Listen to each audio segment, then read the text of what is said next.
Ya estamos de vuelta y hoy en el coloquio de Asturias es noticia queremos tomarle las constantes vitales a la sanidad pública asturiana. ¿Está sana, terminal o enferma con posibilidades de recuperación? Esta noche nos acompañan tres expertos que sin duda nos podrán hacer un buen diagnóstico. Javier Alberti, facultativo de familia y presidente del sindicato médico SIMPA. Buenas noches, don Javier. Buenas noches. Alejandro González, responsable de Acción Sindical de Comisiones Obreras de Sanidad. Buenas noches, don Alejandro. Y Antonio Roivas, médico de familia y cirujano, que fue director médico del Hospital del Oriente de Asturias, director gerente del Valle del Nalón y también ha ejercido en la sanidad privada como gestor. Buenas noches, don Antonio. Buenas noches. Les tengo que decir que habíamos invitado también a don José Ramón Riera, director gerente del SESPA, pero nos han comunicado que le era imposible asistir por cuestiones de agenda. No obstante, le hemos solicitado una entrevista y confiamos contar con él en próximas fechas en este espacio. Y yo el primer asunto que les quiero proponer a los tres es el que les he planteado a nuestros televidentes al inicio del coloquio. ¿La sanidad asturiana está sana, terminal o enferma con posibilidades de recuperación? Yo creo que no está sana. Afortunadamente tampoco está terminal, pero sí que está bastante enferma. La situación en los últimos años, producida por los recortes en sanidad, ha conducido a una merma muy importante en la calidad asistencial y, por tanto, de la propia sanidad, ¿no? Hay una pérdida de profesionales, hay una pérdida de capacidad del sistema de dar respuesta a las necesidades asistenciales de la población asturiana y, por tanto, se producen las tan manidas listas de espera y son muchos los problemas que tiene la sanidad asturiana. Pero yo creo que todavía tenemos una pequeña posibilidad de conseguir sacarla adelante. Don Alejandro. Bueno, pues nosotros creemos que tenemos unos muy buenos profesionales. Sin embargo, en lo que es las encuestas de satisfacción, pues desde luego Asturias no tenemos las mismas encuestas, los mismos resultados que hace 3 años. Por lo tanto, algo está pasando. Creemos que está enferma la sanidad asturiana, pero desde luego no está enferma ni en coma como en otros servicios de salud, ¿no? Nosotros queremos decir, hombre, sabemos lo que pasa más allá del Pajares, ¿no? En todo caso, creemos que hay un recorte brutal en lo que son derechos de los trabajadores y al final eso se resiente en lo que son al final quien paga la sanidad, ¿no? Que son los usuarios, ¿no? Por lo tanto, creemos que la solución pues, va a ser implementar los presupuestos, o mejor, los que hay, gastarlos mejor, ¿no? Racionalizarlos, ¿no? Doctor Rivas. Vamos a ver, yo creo que primero nunca es bueno crear alarma social, ¿no? Yo creo que el sistema, fundamentalmente gracias a los profesionales, da una prestación muy razonable. Una vez dicho esto, yo sí estoy de acuerdo en que estamos en un momento crítico, fundamentalmente por el reto del envejecimiento, tanto de la población, y lógicamente una población tan envejecida como la asturiana requiere más atención, como el envejecimiento de las plantillas, que es un tema, comentamos antes el doctor Alberti off the record, ¿no? Es un tema que realmente es crítico y que preocupa muchísimo, el envejecimiento de las plantillas de los trabajadores. Por otro lado, la ciudadanía demanda nuevos retos, nuevas exigencias. Cada vez tenemos ciudadanos más exigentes, con lo cual la sanidad asturiana tiene que responder a estos nuevos ciudadanos que no se conforman con lo anterior. Y después yo creo que lo que era el predicamento del servicio de salud dentro del ranking nacional, lo comentaba ahora Alejandro, también nos debe de hacer reflexionar, ¿no? Porque hay residentes que no cogen Asturias como primera opción cuando lo era, ¿no?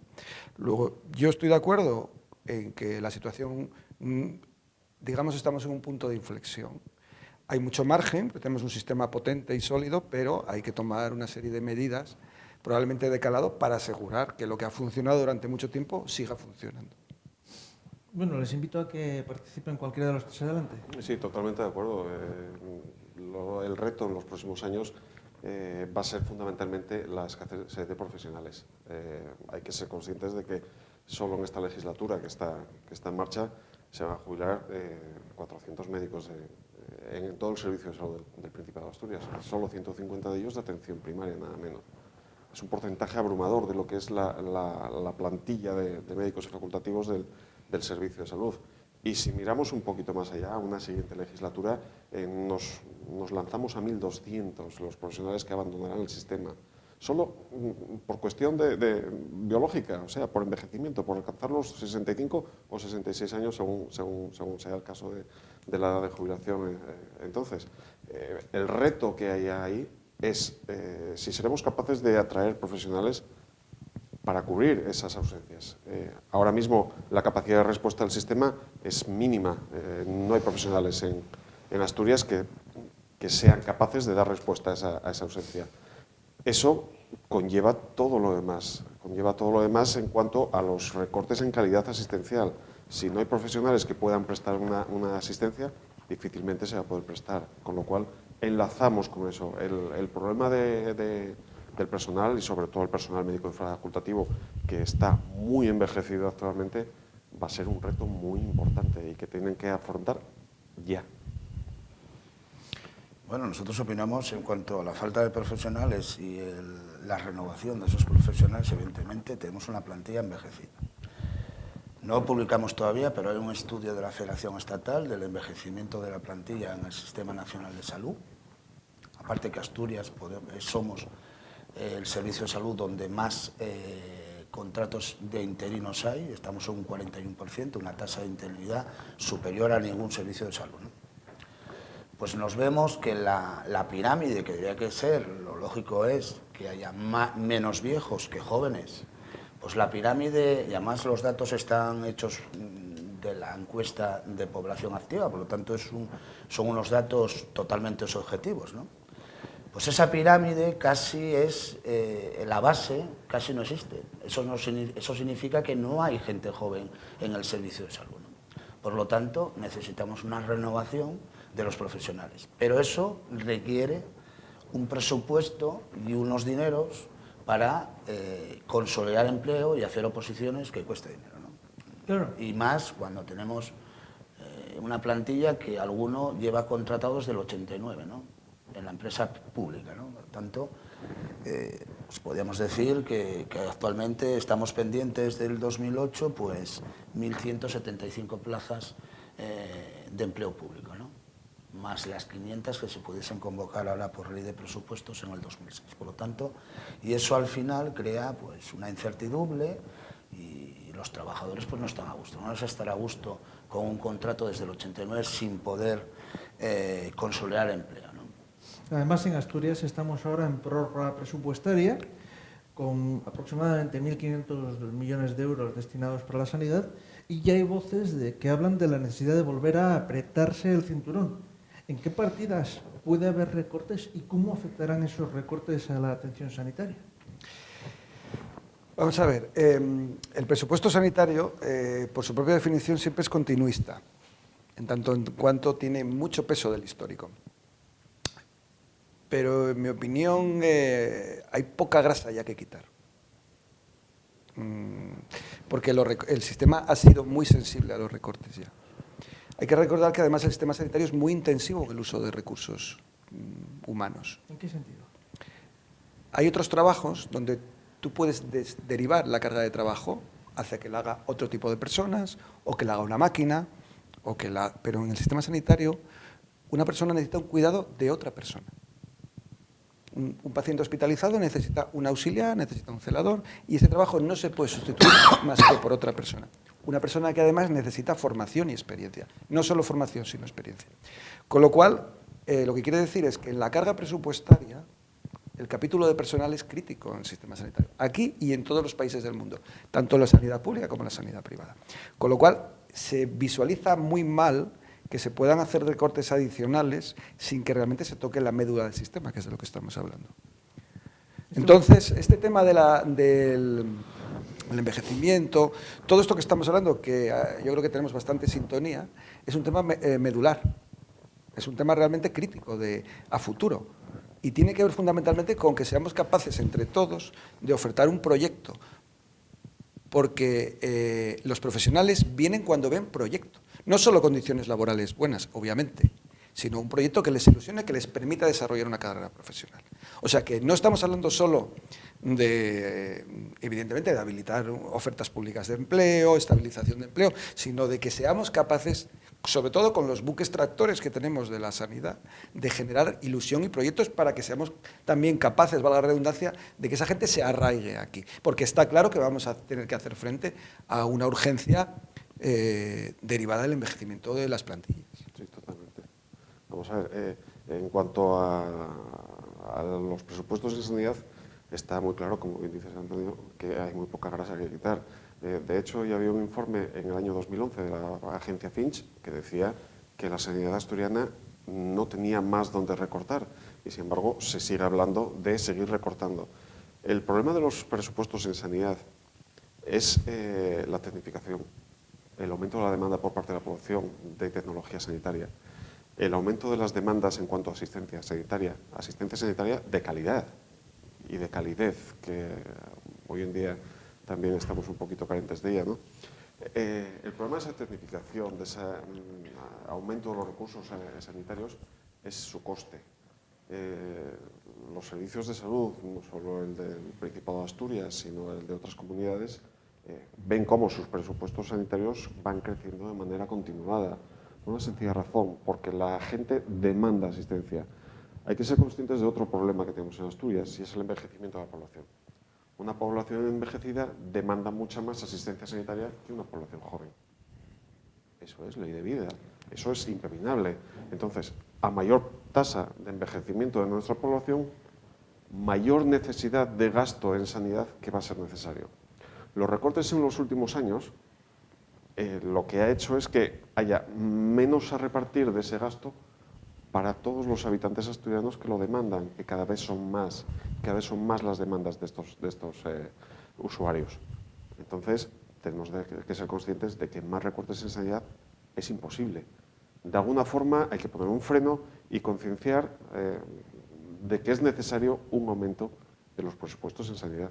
Porque además podemos cuantificar esos recortes, por lo menos a nivel de mano de obra. El señor González, Comisiones Obreras, estima que desde 2010 la sanidad asturiana perdió casi 1000 puestos de trabajo. ¿Usted cree que se va a revertir esa situación? ¿Nos veremos abocados a tener aún menos trabajadores?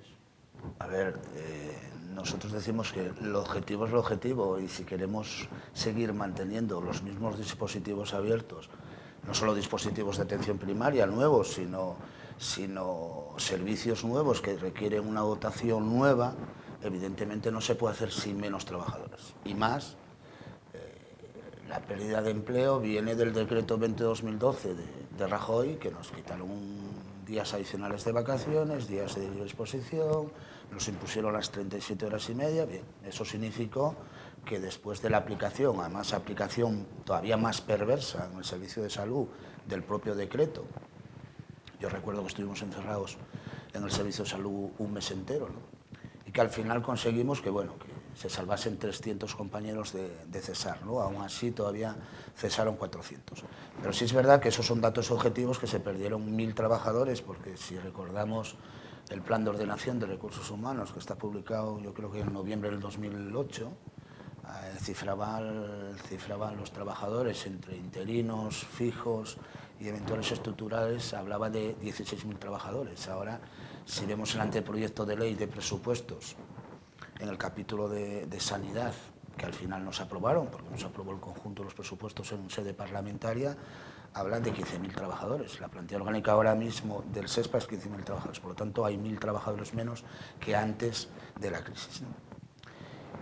Dar las mismas prestaciones a los usuarios, bueno, lo decía el compañero Alberdi, evidentemente Asturias es una región con una población envejecida. Eso encarece el gasto farmacéutico, encarece todo lo que es la consulta y la petición de pruebas y todo lo demás, ¿no? Pero además Asturias es muy peculiar porque es muy dispersa, tenemos áreas de salud muy dispersas, el área 2 el área 1 Jarrio, el área 2 Cangas, el área 6 Arriondas, el área 8 también.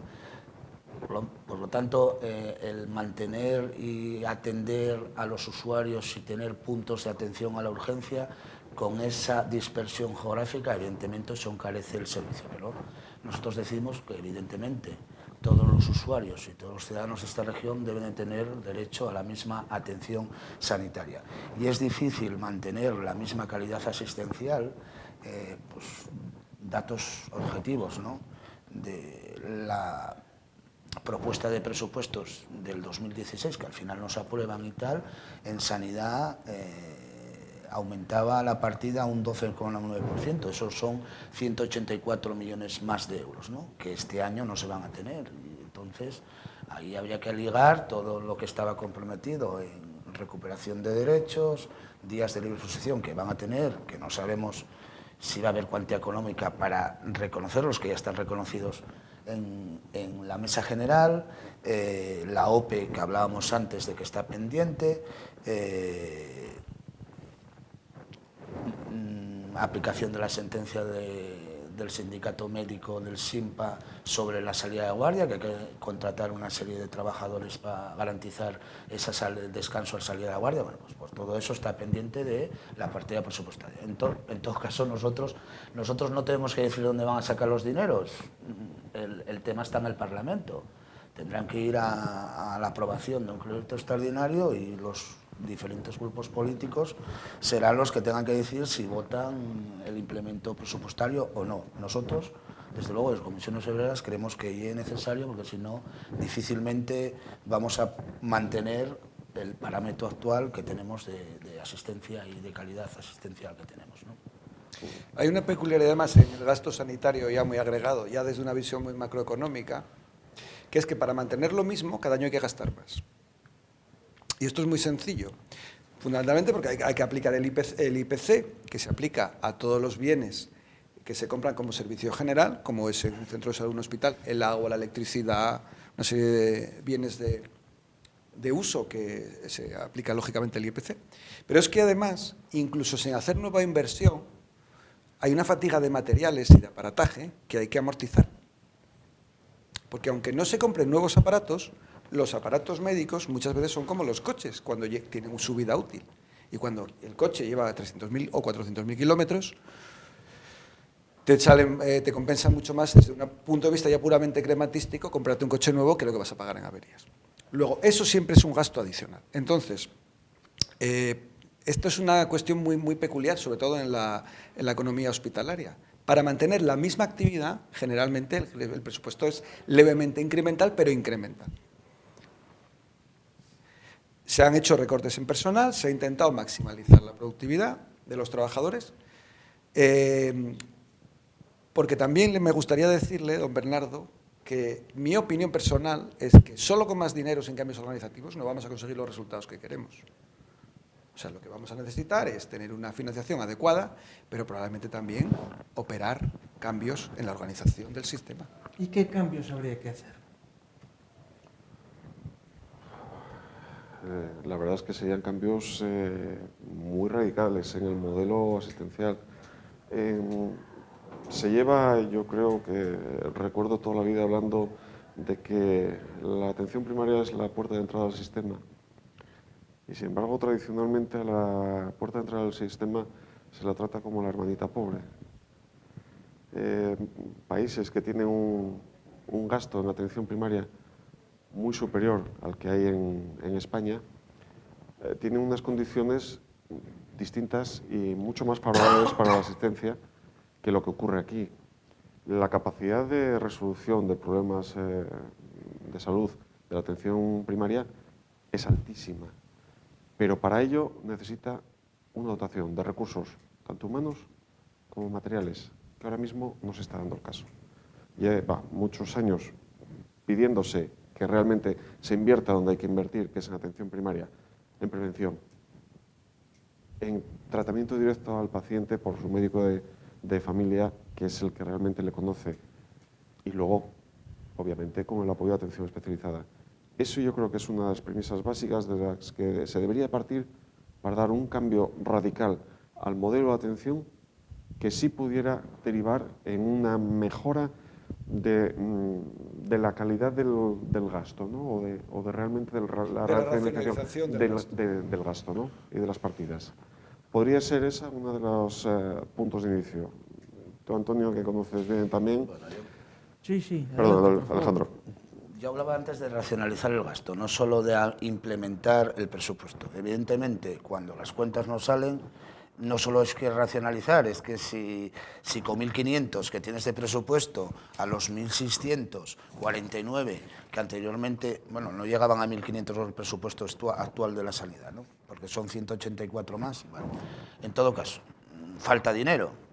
Otra cosa es que hay que racionalizar y controlar mejor el gasto, ¿no? Digo esto porque una de las medidas del anterior consejero como algo que implementaba el derecho a la población y que iba a crear, yo creo que creó falsas expectativas, que la gente iba a tener más centros abiertos en atención primaria, fue poner las 2 horas y media en primaria semanales, ¿no? Que al final, evidentemente, si se abre el centro de salud, Javier lo sabe, se abre el miércoles y te pones enfermo el lunes, tienes que ir el martes a la consulta o tendrás que ir al servicio de urgencias, no puedes esperar a jueves. Y eso, desde luego, desde nuestro punto de vista, lo decíamos ya en el momento que se aplicó el decreto 7/2013 de jornada en el SESPA, decíamos que en todo caso que no iba a haber un ahorro, desde luego, en dinero, sino que iba a haber un gasto extraordinario, porque los centros de salud, tenerlos por la tarde, hay un gasto en calefacción, hay un gasto en luz y demás, que al final no repercute en disminución de lista de espera, ¿no? Porque ahora mismo tenemos lista de espera en un montón de centros de salud, que anteriormente no había. Bien, pues habrá que preguntarse por qué hay lista de espera en los centros de salud, y eso sin aplicar los 10 minutos que venimos pidiendo desde Comisiones Obreras desde toda la vida, ¿no? En primaria. Hay pocos profesionales, evidentemente. Yo no soy de los que creo que los usuarios van mucho al médico, ¿no? Al centro de salud. Yo creo que van lo necesario y creo que son bastante racionales en el uso del sistema sanitario. Yo creo que hay pocos profesionales y, por lo tanto, eso genera una lista de espera importante, ¿no? En los hospitales, pues desde luego, las 2 horas y media yo creo que solo hicieron cabrear al personal, ¿no? Y un personal cabreado, desde luego, no va a rendir igual que alguien que esté contento y lo que notas en los hospitales que la gente está verdaderamente cabreada, ¿no? Cabreada porque no solo, lo decía antes, no solo aquí se aplicó, como no se puede hacer otra cosa nada más que aplicar un Real Decreto Ley, ¿no? Pero además aquí se aplicó con una virulencia que no fue en otros servicios de salud, ¿no? No entendemos por qué el trabajador de primaria o el de especializada no puede trabajar media hora más y salir a las 7:30 o entrar a las 7:30 a trabajar, porque además seguro que hay un montón de trabajadores que podrían ir al médico a las 7:30 porque no pueden ir durante la mañana y a lo mejor entrar a las 8 de la mañana, ¿no? Eso entendíamos que era regionalizar y dar, en cierta manera, más acceso a la población al sistema sanitario. Bien, el anterior consejero, la anterior dirección del SESPA tomaron la decisión de hacer ese planteamiento. Nosotros esperamos que se retome la negociación y que, desde luego, aunque no se puedan implantar las 35 horas, que evidentemente generarían un montón de puestos de trabajo, digo esto porque la Ley de Presupuestos Generales del Estado establece que los trabajadores públicos tienen que trabajar 37 horas y media, pues creemos que, desde luego, si se aplicase de otra manera y se negociase con los sindicatos otro modelo de aplicación, los trabajadores estarían más a gusto y, evidentemente, tenemos muy claro, y los estudios me remito, que un trabajador contento rinde mejor en su trabajo, ¿no? Eso pasa en todo tipo de empresas y la sanidad pública no podría ser menor. Sí, bueno, por cerrar esto un poco, yo creo que el impacto de las 37 horas y media ha sido muy discreto, desde el punto de vista puramente ya de resultados, por ser benevolente, ¿no? Y que después la conflictividad en ningún sector es buena. Pero bueno, volviendo al tema de la organización, hay una cosa muy clara, que hay toneladas de evidencia. Por hacerlo muy sencillo, el sistema tiene 3 patas. La pata social, sociosanitaria, la pata de atención primaria y la pata hospitalaria. Podemos distribuir el gasto entre las 3 como queramos. Ahora, lo que hay evidencia clarísima desde hace muchos años es que todo lo que gastamos desde los hospitales es mucho más caro. Es más tecnificado, pero el gasto se dispara. Y probablemente la satisfacción tampoco es mayor, porque el hospital está más tecnificado, pero es más frío también. Entonces, es evidente que cuando uno hace las inversiones y planifica sanitariamente, tiene que tener siempre en mente las tres patas. La sociosanitaria, que es fundamental, por lo que hablábamos antes, porque hay una población muy envejecida que tiene unas necesidades, muchos de ellos, por desgracia, por no darles una atención sociosanitaria, no estoy hablando ya de atención primaria, en el lugar y en el momento adecuado, acaban en el hospital, con lo cual todos son complicaciones, porque es mucho más caro y porque además no es el lugar adecuado para tratarlos, la pata de atención primaria y la pata de atención especializada. Entonces, parece claro que tenemos que tener siempre ese esquema en mente y hacer las inversiones de la manera más adecuada, donde sean más productivos y donde la gente también esté más satisfecha. Un poco al hilo de lo que están hablando sobre la atención primaria, la atención sociosanitaria. ¿Qué responsabilidad tenemos los pacientes en la sobrecarga del sistema? ¿Somos conscientes de que deberíamos utilizar preferentemente la atención primaria? Hay una posibilidad. ¿Somos conscientes de que hay unas urgencias en primaria? ¿Vamos corriendo al hospital a que nos traten patologías banales? En fin. ¿Qué responsabilidad tenemos los pacientes? Con Alejandro en que el camino no es culpabilizar al paciente. Punto número 2. El paciente va a ir a las urgencias de atención primaria si las urgencias de atención primaria tienen capacidad de resolución. Si a las urgencias de atención primaria no les damos capacidad de resolución, obviamente el paciente va a ir a las urgencias del hospital. Pero evidentemente, sobre todo en las zonas rurales, porque la gente siempre piensa en Oviedo y Gijón, pero es que un señor que va al hospital de Jarrio, que vive en Boal, o un señor que vive en Panes, que va al hospital del Oriente, se tarda su buena hora y pico en su coche, con el gasto consecuente que tiene del desplazamiento, ¿no? Luego, está claro que la gente, si somos capaces de darles una respuesta adecuada en tiempo y forma, en la proximidad, no va a complicarse la vida. No, está claro, pero vamos a ver. Yo creo que hay un problema de base de cultura general de la población, y es que se han medicalizado mucho todos los problemas. Cualquier problema que sería social o que debería correr por cuenta de los servicios sociales se acaba trasladando a la consulta del médico de atención primaria. En las consultas de atención primaria, y sobre todo se ha visto aumentado en gran parte desde los inicios de la crisis 2008-2009 y ya mucho más en estos últimos años, paciente que acude con problemas que no son médicos y que acude a la consulta del médico buscando una solución, una alternativa, un algo. Hemos convertido muchas veces al médico en un poco un confesor, ¿no? Que también debe asumir su papel, ¿no? Dentro de lo que es el concepto global de la sanidad, ¿no? De la salud, del concepto global de salud del paciente. Pero sí ha habido un aumento en esa línea. Por contra, en estos últimos 2 años hemos visto cómo se está disminuyendo la carga burocrática en los centros de salud gracias a la implementación de la receta electrónica, que sí ha disminuido de manera significativa el número de consultas de carácter burocrático, a la reciente implementación también del nuevo modelo de invalidez temporal, con nuevos partes y nuevos plazos para recoger los partes de confirmación, que van a simplificar también un poquito, van a disminuir esa carga burocrática. Pero, insisto, creo que hay un problema de base en cuanto a medicalización de la sociedad de problemas que realmente no son médicos, y una parte de la carga de trabajo se ve aumentada por esa línea. Bueno, quizás estamos centrando mucho el gasto en la atención primaria, que sí es verdad, que es importantísima, que es la puerta de acceso al sistema, ¿no?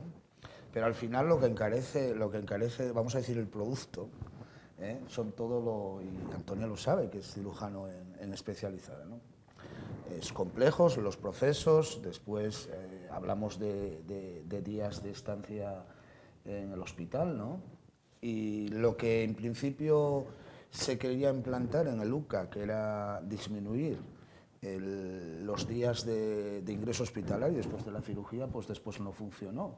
No funcionó porque evidentemente los procesos quirúrgicos que hace el hospital de referencia pues no son los procesos que se hacen En un hospital comarcal. En un hospital comarcal. Obviamente. Por lo tanto, los ratios de estancia no van a ser los mismos. Por lo tanto, yo creo que eso fracasó, ¿no? Fracasó y al final eso nos va a conllevar que tenemos una lista de espera y va a ser difícil sacarla adelante, la lista de espera quirúrgica, porque aquí la cuestión no va a ser solo contratar o buscar profesionales, es que tenemos 200 camas menos de estancia que teníamos en UCA Viejo, ¿no?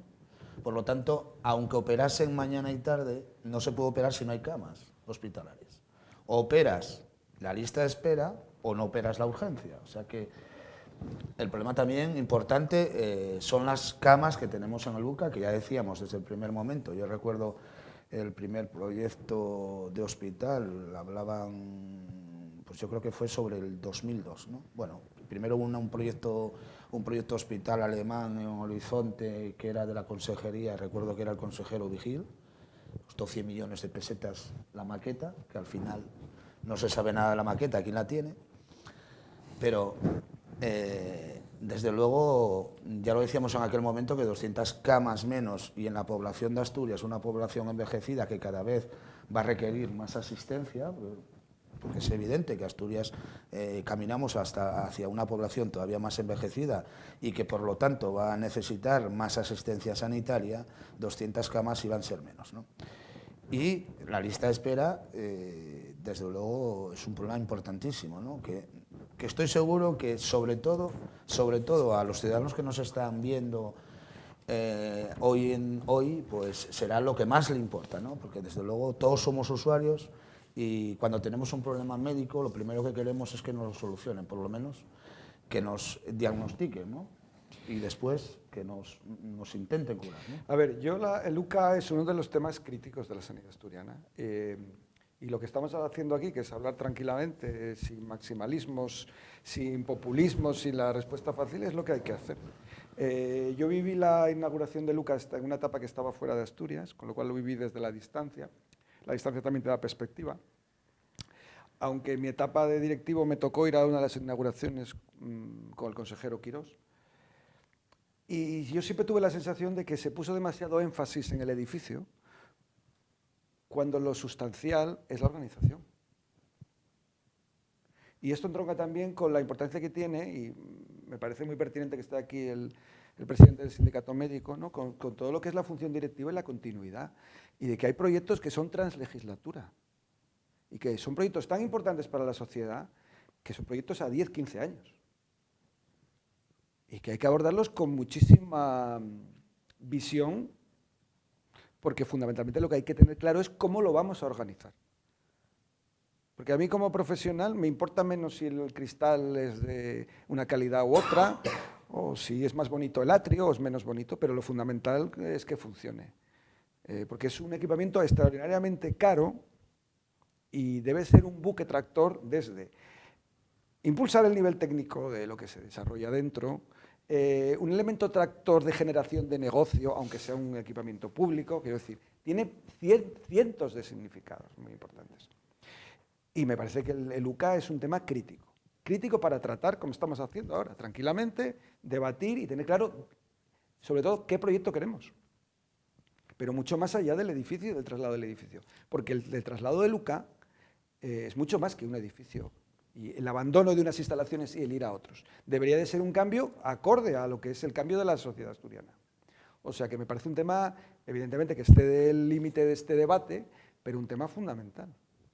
Porque es mucho más de lo que parece, mucho más que 200 camas, mucho más que muchas más cosas. No, nosotros de Luca podemos decir muchas cosas. Desde luego fue un desastre el traslado. También podemos entender que un traslado de un hospital de 1000 camas pues es complejo, ¿no? Yo creo que era el segundo que se hacía en España. Pero eso no significa que se haya aceptado unas obras con un implemento de presupuesto que hablamos de casi un 30% más de lo presupuestado. Y que además aceptaron las obras sin un informe de calidad y sin recepcionarlas nadie, y cuando se recepcionan ya no tenían garantía. Y algunas empresas ya no existen. Entonces, nosotros decimos que alguien tiene que tener responsabilidades, no sé si GISPASA, ese ente que se montó y que la Junta del Principado ya votó otra vez, ya en la anterior legislatura, ahora vota una propuesta de ley para disolver Gispasa que se crea como empresa pública para la gestión y la creación de hospitales y instalación sanitaria, y que no entendemos que no desaparezcan en el momento que se inaugura el Hospital de Álvarez Villa y el Hospital Universitario, Hospital de Oviedo, el UCA nuevo. Sin embargo, sigue funcionando y sigue gestionando y sigue el ostracismo y el oscurantismo y la opacidad de su gestión, porque además sí, es verdad que es una empresa pública y que el presidente de Gispasa y la consejera de Hacienda, ¿no? Pero es una empresa opaca que no da cuentas a la Junta General. Por lo tanto, bueno, nosotros decimos, no queremos que una empresa gestione lo que antes hacía el personal de Luca, y que tenemos gente preparada y contratada que no sabemos lo que están haciendo ahora, pero antes lo hacían ellos. Por lo tanto, para nosotros estamos de acuerdo con la desaparición de Gispasa, evidentemente desde el momento que dejó de sus funciones y su creación para lo que se crearon, y estamos segurísimos que con personal nuestro propio estatutario lo hacemos más barato. Y a mí me gustaría que alguien me dijese que subcontratando algo que nosotros podemos hacer, hay una rentabilidad y hay un ahorro económico.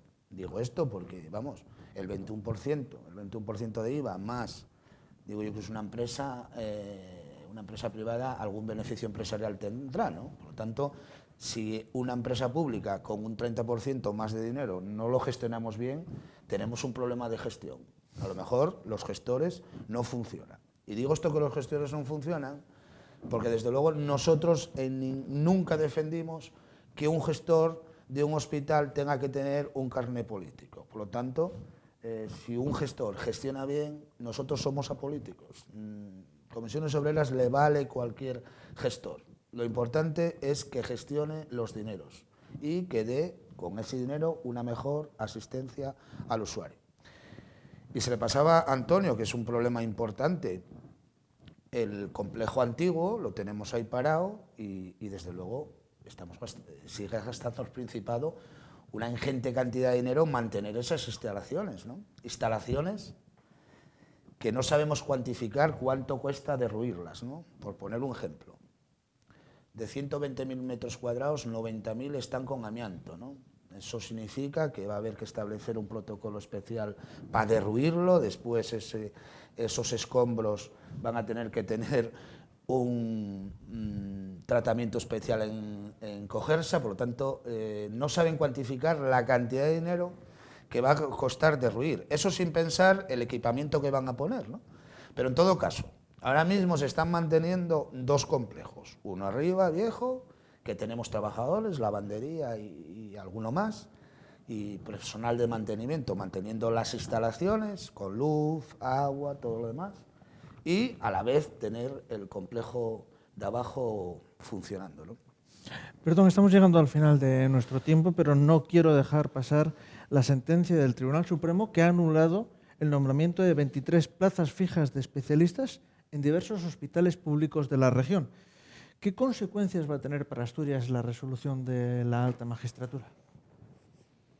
En principio, la sentencia lo que dice es que ha habido irregularidades en el procedimiento de la resolución de la OPE de Medicina Interna y que en esa línea el Tribunal Supremo se manifiesta que hay que retrotraer todas las acciones a la realización nuevamente del segundo ejercicio, en el que considera aprobado que ha habido irregularidades y, por tanto, hay que retrotraer todas las acciones.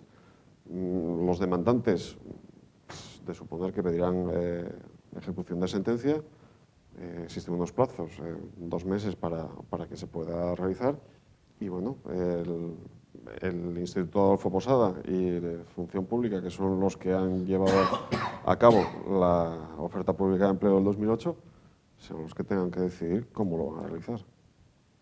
Bueno, Sí, a mí me parece una noticia terrible en el sentido de que es un torpedo a la línea de flotación del sistema, porque cuestiona el corazón del sistema, que es realmente si queremos un sistema basado en el mérito. Como dice el Estatuto Marco, competencia, mérito y capacidad. O sea, me parece una sentencia de mucho calado y las sentencias no se discuten, se acatan. Evidentemente habrá gente perjudicada que habrá que resarcir. Y me parece que en la administración con la discrecionalidad tiene que haber tolerancia cero. Es decir, la administración tiene que ser no solo garante, sino dar ejemplo de buenas prácticas. ¿Cómo le vamos a decir si no a los señores de otras empresas privadas que hagan las cosas en tiempo y forma y cómo se debe hacer si la administración no lo hacemos, ¿no? En general, hablando de la administración, que somos todos, ¿no? Independientemente de los papeles que desempeñemos. O sea que me parece una noticia triste y que, lógicamente, hay que actuar con la diligencia pertinente, porque si realmente el movimiento dentro del escalafón, que es de lo que estamos hablando, ¿no? Se cuestiona todo. Se cuestiona todo, con lo cual me parece, bueno, que probablemente en muchas cosas marque un antes y un después, ¿no? Bueno, la sentencia no deja duda que no se siguieron los principios constitucionales y principios rectores de la función pública, igualdad, mérito y capacidad, ¿no? Y que desde luego que hay daños que hay que reparar y que me imagino que los demandantes, y alguno tiene comisiones obreras, iremos a responsabilidad patrimonial, porque evidentemente después de un montón de años, de 5 años de toma de posesión, unos derechos adquiridos, pues lo nuevo o lo inmediato va a ser que hay participantes en el concurso de traslados como estatutarios fijos, que ahora al dejar de tener la condición de estatutarios fijos, pues pierden el derecho al traslado, ¿no? Y aparte, al dejar de ser estatutarios fijos, tendrán que volver a su condición anterior, ¿no? A la toma de posesión como estatutario fijo. Tendrán que volver a una vacante en un hospital, entonces habrá que mover gente. Bueno, hay muchos daños colaterales que tendrán que en el juzgado, no sé si en lo civil o en algún caso en lo penal, y ahora lo comento, pues pedir daños y perjuicios como responsable patrimonial, que en este caso será el SESPA, ¿no? Pero en todo caso, el que lea la sentencia tiene que tener claro que hay un responsable, que es el presidente del tribunal de la propia especialidad de medicina interna, que filtra, y textualmente, filtra las preguntas, 2 ejercicios, de los 4 ejercicios para escoger después a los opositores, filtran un correo a algún demandante de esa posición. Por lo tanto, aquí hay un claro responsable, que es el presidente del tribunal, que filtra los ejercicios. Por lo tanto, veremos la responsabilidad penal que pueda tener. Parece que la inspección médica está estudiando el tema también, si tiene alguna responsabilidad en lo administrativo, pero nosotros, desde luego, estudiaremos la vía penal. No tenemos tiempo para más. Javier Alberti, presidente del SINPA, Alejandro González, responsable de Acción Sindical de Comisiones Obreras, y Antonio Roivas, médico y gestor sanitario. Muchas gracias por haber aceptado la invitación de Asturias Televisión. La próxima semana, con motivo de la Semana Santa, no haremos programa. Este informativo volverá con ustedes a partir del día 1 de abril. Así que, a los que las disfruten, felices vacaciones. Y ya saben que a todos ustedes les espero de aquí en 2 semanas en Asturias es Noticia. Buenas noches.